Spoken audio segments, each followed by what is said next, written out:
NEET छात्रा के लिए आज तक इंसाफ नहीं हो सका। नीट छात्रा के परिजनों एवं समाज के प्रबुद्ध वर्गों में क्षोभ व्याप्त है, जिसे लेकर ब्रह्मर्षि समाज द्वारा एक बैठक का आयोजन किया गया। नीट छात्रा के हत्यारों के विरुद्ध एवं राजनीतिक षड्यंत्र के विरुद्ध आक्रामक संघर्ष के साथ मजबूत रणनीति बनाने के संबंध में इस बैठक का आयोजन किया गया था। इस बैठक में वक्ताओं ने कहा कि आखिर क्या वजह है कि बड़ी बड़ी जांच एजेंसियां भी थक हार कर चूर हो चुकी है, लेकिन हम लोग थके हारे नहीं हैं। हम लोग इंसाफ के लिए लड़ते रहेंगे।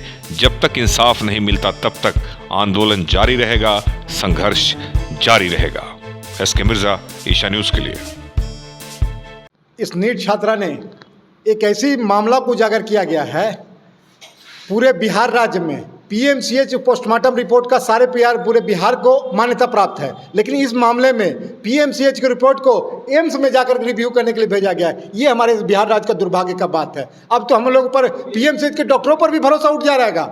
जिस प्रकार ये काम जिस तरह का कांग्रेस के वरिष्ठ नेता रामजी प्रसाद, अशोक प्रियदर्शी, कन्हैया शर्मा, प्रेम कुमार, सरवर सलीम, वसीमुल हक रुस्तम, धनंजय प्रभाकर, अयूब अंसारी, गौरीशंकर यादव, रामजी प्रसाद, शशिकांत शर्मा, विकास कुमार, हेमंत शर्मा, सूरज कुमार, कमलेश कुशवाहा व भोला शाह सहित कई लोग शामिल हुए। या तो एसके मिर्जा, ईशा न्यूज के लिए। नकारा है या प्रशासनिक कोई दबाव है, इसके कारण इसमें एम्स में भेजा गया है। ये दुर्भाग्य नहीं तो और क्या है। इस मीडिया के माध्यम से सरकार को ही बताना चाहते हैं, या तो आपके डॉक्टर नकारा हो गए जिसके लिए आप ढोल बजाते फिरते हैं कि पीएमसीएच में सबसे ज़्यादा हम ट्रीटमेंट देते हैं, सबसे ज़्यादा व्यवस्था देते हैं, अब वही का डॉक्टर जा करके उसके रिपोर्ट को आप नहीं मानते हैं और एम्स में भेज रहे हैं। ये दुर्भाग्य नहीं तो और क्या है। अब सम्राट चौधरी कहे या नीतीश कुमार कहे या विजय सिन्हा जी कहे, कोई भी कहे, लेकिन अब हम लोगों तो भाई पीएमसीएच के डॉक्टर पर आप ही के बात को लेकर के अब हम लोग तो भरोसा टूट गया है।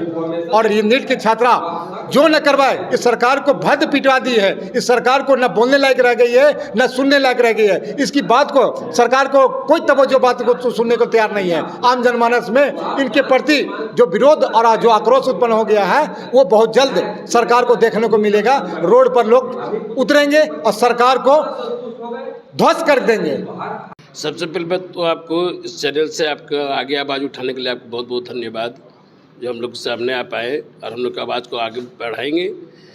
हम लोग संगठन को मजबूत करने के लिए और नीट छात्रा के न्याय की लड़ाई के लिए हम लोग यहाँ सब गठित हुए। पहले तो हम लोग धरना प्रदर्शन किए, उसका नतीजा तो हुआ कि सरकार इस पर डर करके जल्दी अपना संगठित किया, SIT का गठन किया, CBI किया, सब कुछ किया। लेकिन अंतिम लड़ाई हम लोग ज़मीन से लेकर के न्यायालय तक के कानून संविधान के हाथ में लेते हुए लड़ने के लिए हम लोग संगठित होकर के कोर कमेटी का गठन किए हैं और आगे हम लोग लड़ाई लड़ते रहेंगे। नाम मेरा उदय कुमार सिंह हुआ। जो हमारी बेटी जहानाबाद की थी, जो नीट की तैयारी करती थी, जिसके साथ जघन्य अपराध हुआ और इन दरिंदों के द्वारा जिसको मार करके, और आज सरकार और पूरा एजेंसी अपराधी को बचाने में लगा हुआ है, उसी को लेकर के आज जहानाबाद में हम लोग संगठन निर्माण को लेकर के बैठक किए थे, जिसमें सर्वसम्मति से एक कोर कमेटी का गठन किया गया। और यही कोर कमेटी आने वाले जो भी सड़क पे लड़ाई हो या न्यायालय में हो, आगे यही जो कोर कमेटी है वो फैसला लेने के लिए अधिकृत रहेगा। सरकार से आप लोग बात किए, आप इतना धरना प्रदर्शन हुआ, क्या आज तक कुछ भी नहीं? धरना प्रदर्शन का ही श्रेय है कि कम समय में SIT जांच, कम समय में CBI जांच, और लगातार सरकार और प्रशासन पर प्रेशर है। सरकार हम लोग से डरी हुई है, ऐसे ही नहीं है। देखिए, जब आप लोग जब भी कोई मीडिया कर्मी उन लोगों से सवाल करते हैं तो उन लोगों के अंदर डर है, इसीलिए वो सवाल से भागते हैं। तो उन लोगों के अंदर डर है, और इस डर को और पूरे समाज, जो पूरे बिहार में जो आने वाली बच्ची हैं, जिनका भविष्य अंधकार में है, इस तरीके के घटना को देख करके, तो यह लड़ाई आने वाली बच्चियों के लिए है। यह लड़ाई किसी जहानाबाद की सिंगल एक बेटी के लिए नहीं है, यह पूरे बिहार के आने वाली बेटियों के लिए लड़ाई लड़ा जाएगा और जमीन पर उतर करके लड़ाई लड़ा जाएगा। और पूरे बिहार में हर एक जिला में आक्रोश व्यक्त होगा।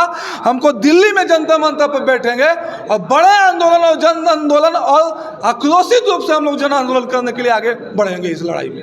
क्या नाम है आपका? डॉक्टर रोशन कुमार।